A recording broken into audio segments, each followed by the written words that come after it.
Graça e paz, queridos irmãos, um ótimo dia a todos. Hoje é dia 13 de outubro de 2025 e nosso devocional diário está no capítulo 4 da primeira carta de Pedro. Pedro começa falando: ora, pois, já que Cristo padeceu por nós na carne, armai-vos também vós com este pensamento, que aquele que padeceu na carne já cessou do pecado, para que no tempo que vos resta na carne, não vivais mais segundo as concupiscências dos homens, mas segundo a vontade de Deus. Veja que Cristo, como nosso exemplo, Pedro nos diz para nós nos armarmos com esse pensamento, que precisamos lutar contra os desejos das carnes, os desejos do homem, mas vivermos segundo a vontade de Deus. A vontade de Deus é que nós fujamos do pecado, fujamos das concupiscências, desejos da carne e vivamos uma vida reta diante dele. E por isso ele vai dizer que o mais importante, versículo 8, sobretudo, tende ardente amor uns para com os outros, porque o amor cobrirá a multidão de pecados. Veja que Pedro sempre pega o amor e coloca ele de uma maneira hiperbólica, ele faz aquilo crescer. Não é um amor simples, é um ardente amor, é um amor fervoroso, é um amor que precisa existir entre nós para com os nossos irmãos, um amor para com os outros, porque o amor cobrirá a multidão de pecados, ou seja, aquele que ama, com certeza, é aquele que entende o Evangelho de Jesus Cristo e foi perdoado por ele. Por isso ele vai dizer que esse amor ele é mostrado através de ações. Ele fala no versículo 9 sobre ser hospitaleiro, sem murmurações, e vai falar justamente sobre o uso dos dons, os dons espirituais do versículo 10. Ele diz: cada um administra os outros o dom que como recebeu, como bons dispenseiros da multiforme graça de Deus. E ele fala: se alguém falar, fale segundo as palavras de Deus. Se alguém administrar, administre segundo o poder que Deus dá, para que em tudo Deus seja glorificado por Jesus Cristo, a quem pertence a glória e o poder para todos sempre. Amém.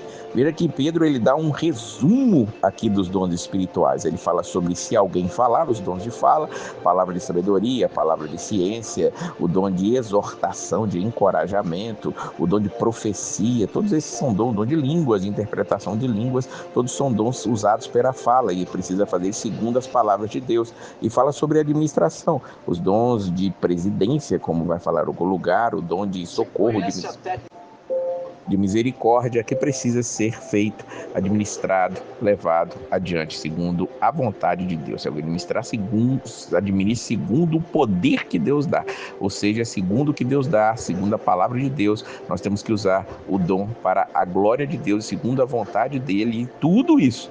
Os nossos dons não devem ser usados para uma autoglorificação, mas para que Deus seja glorificado por Jesus Cristo, porque a ele pertence a glória e o poder para todos sempre. E ele termina aqui com um amém. No versículo 12, ele vai chamar aqueles irmãos mais uma vez falando sobre as dificuldades. Vamos lembrar que Pedro, nesta primeira carta que ele escreve, ele está escrevendo para mostrar aos irmãos a ardente luta, as provações, dificuldades pelas quais eles vão passar. Pedro está vivendo isso. Pedro escreve essa carta de Roma, está vivendo um momento logo após o incêndio de Roma, onde os cristãos foram acusados pelo imperador Nero de serem aqueles que cometeram este mal contra aquela cidade. Há uma perseguição sem precedentes acontecendo ali. E Pedro sabe que aquele fogo literalmente vai se espalhar, por isso ele está mandando essa carta para aqueles irmãos ali na região da Ásia. E ele diz: amados, não estranheis a ardente prova que vem sobre vós para vos tentar, como se coisa estranha vos acontecesse, mas alegrai-vos no fato de serdes participante das aflições de Cristo, para que também na revelação da sua glória vos regozijeis e alegreis. Veja que Pedro está dizendo: vai haver prova, não ache que isso não vai acontecer, mas quando elas vierem, alegrai-vos, porque vocês estão sendo participantes das aflições de Cristo. Será que nós conseguimos entender isso hoje, em tempos em que as pregações, em que está sendo incentivado cada vez mais a olharmos para dentro de nós mesmos, uma época de individualismo, de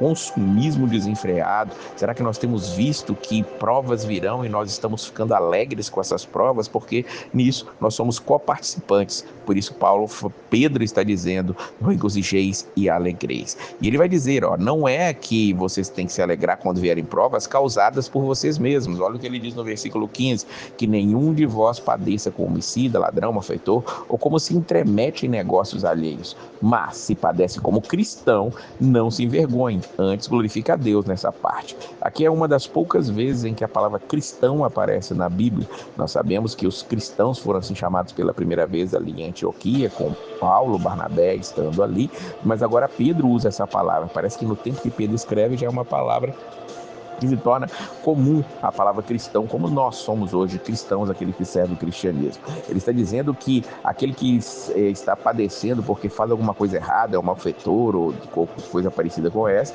ele não deve se alegrar disso. Ele fala para se padecer como cristão, você não precisa se envergonhar, glorifica a Deus. Se você está padecendo por levar a palavra de Deus, por ser fiel ao evangelho, vai haver perseguição, vai haver problema, então você está glorificando a Deus nessa parte, não se envergonhe disso. E ele vai dizer que nós temos que nos alegrar justamente porque o julgamento vai começar. Deus já está agindo com o julgamento sobre a terra. Entenda que a sociedade que nós estamos vivendo, os valores familiares sendo destruídos, toda essa situação de permissividade, de promiscuidade da nossa sociedade está sendo sim o juízo de Deus já sendo derramado sobre essa terra. Não virá o juízo por causa disso, mas quando Deus entrega os homens aos seus próprios desejos, às suas próprias vontades, esse é o juízo de Deus. Por isso ele diz no versículo 17, porque já é tempo que começa o julgamento pela casa de Deus. E se primeiro começa por nós, qual será o fim daqueles que são desobedientes ao evangelho de Deus? Ou seja, nós, aqueles que estamos na casa de Deus, aqueles que buscamos a Deus, somos os primeiros a ser julgados, e começa por nós. Mas o que será dos outros? O que será dos desobedientes ao evangelho? Que nós possamos ouvir a voz de Pedro, ouvir a voz do evangelho, ouvir a voz de Jesus e lutarmos cada dia mais, como ele começa dizendo, para vencermos as concupiscências da carne e nos entregarmos à vontade de Deus. Que Deus abençoe a sua vida, uma semana excelente e a paz do Senhor.